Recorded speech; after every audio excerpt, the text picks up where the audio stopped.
तो चलिए देर न करते हुए फटाफट वीडियो की शुरुआत करते हैं। और आपकी स्क्रीन पे पहला प्रश्न आ गया है और सभी प्रश्न बहुत ही महत्वपूर्ण प्रश्न है, इसलिए आप वीडियो को अंत तक जरूर देखिएगा।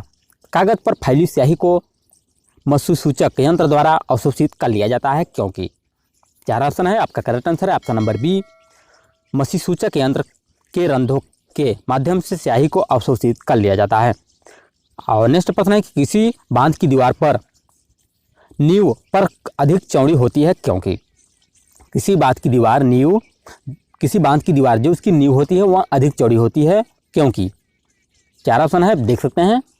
और आपका करेक्ट आंसर होगा ऑप्शन नंबर बी, वह गहराई के साथ बढ़ने वाले दाब को सहन कर सकती है। और इसके बाद नेक्स्ट प्रश्न है कि लाइफ जैकेट का सिद्धांत क्या है। लाइफ जैकेट का सिद्धांत क्या है। चार ऑप्शन है, वह डूबते व्यक्ति को ऑक्सीजन प्रदान करती है, वह व्यक्ति को उतरता रखने के लिए उसके आयतन में वृद्धि देता है, और तीसरा ऑप्शन है, वह व्यक्ति को उतरता रखने के लिए उसके आयतन को घटा देती है, व्यक्ति बेड़े की भर्ती इस पर बैठ सकता है। तो करेक्ट आंसर है ऑप्शन नंबर आपका बी, वह व्यक्ति को उतरता रखने के लिए उसके आयतन में वृद्धि कर देती है। आर्द्रता का मापन किससे किया जा सकता है। आर्द्रता मापन किससे होती है, बहुत ही महत्वपूर्ण प्रश्न है और कई बार एग्जाम में रिपीट हुआ प्रश्न है कि आर्द्रता का मापन किससे किया जा सकता है। हाइड्रोमीटर, हाइग्रोमीटर, पायरोमीटर और लैक्टोमीटर। तो करेक्ट आंसर है आपका ऑप्शन नंबर बी, हाइग्रोमीटर। और निम्न में से कौन पृष्ठीय तनाव का परिणाम होता है। निम्न में से कौन पृष्ठीय तनाव का परिणाम होता है। पहला ऑप्शन है गुरुत्वाकर्षण, दूसरा है श्यानता, तीसरा है केशिका क्रिया और लास्ट ऑप्शन है विकिरण। तो करेक्ट आंसर है ऑप्शन नंबर आपका सी, केशिका क्रिया। और इसके बाद है प्रेशर कुकर में चावल जल्दी पक जाता है क्योंकि। आपको बताना है प्रेशर कुकर में चावल जल्दी क्यों पक जाता है। तो करेक्ट आंसर ऑप्शन नंबर आपका डी, उच्च दाब जल के क्वथनांक को बढ़ा देता है। और इसी के साथ नेक्स्ट प्रश्न है कि पैराशूट धीरे धीरे नीचे आता है जबकि उसी ऊंचाई से फेंका गया पत्थर तेजी से गिरता है क्योंकि।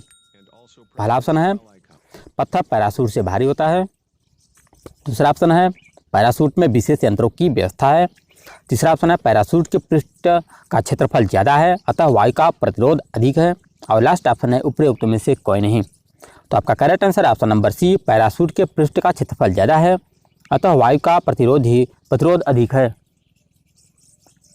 और नेक्स्ट प्रश्न है कि निम्नलिखित में से कौन सा नियम इस कथन को वैध ठहराता है कि द्रव्य का न तो सृजन किया जा सकता है और न विनाश किया जाता है। तो करेक्ट आंसर है ऑप्शन नंबर आपका सी, द्रव्यांश संरक्षण का नियम। और इसके बाद नेक्स्ट प्रश्न है कि गुरुत्व की क्रिया के अंतर्गत मुक्त रूप से गिर रही वस्तु का भार। पूछा गया है कि गुरुत्व की क्रिया के अंतर्गत मुक्त रूप से गिर रही वस्तु का भार।